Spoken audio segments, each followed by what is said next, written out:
Ringraziamo, signora Presidente.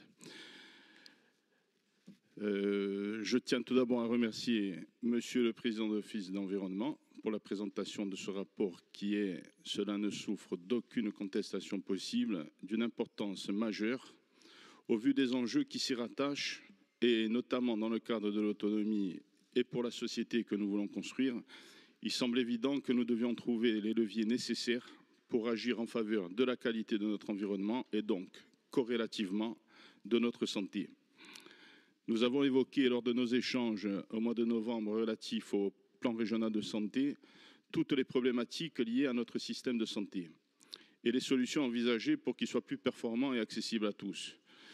Dans cette optique, et afin que ce système soit le moins possible en tension, serais-je tenté de dire, sous peine de saturation au vu de ses fragilités actuelles et celles potentiellement à venir, même s'il faut évidemment souhaiter que ce ne soit pas le cas et que nous aurons la compétence et les moyens de rectifier le tir, je pense notamment au CHU,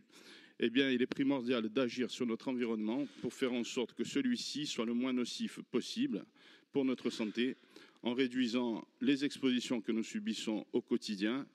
et qui ne peuvent que croître conséquemment, entre autres raisons, à l'augmentation de la population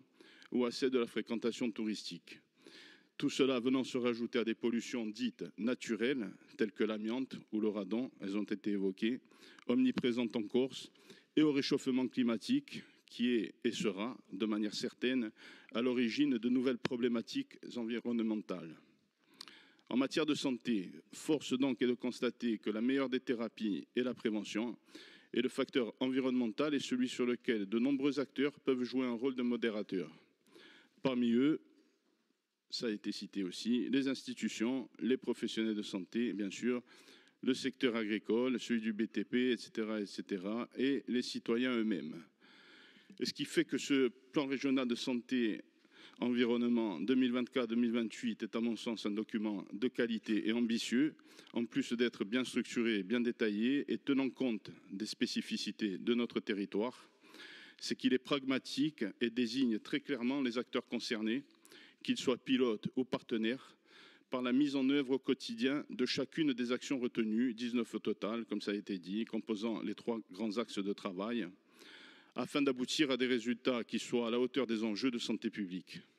Il s'inscrit ainsi parfaitement dans le concept One Health, Una sola salute. Le fait qu'aucune observation n'ait été relevée lors de la présentation de ce document à plusieurs associations insulaires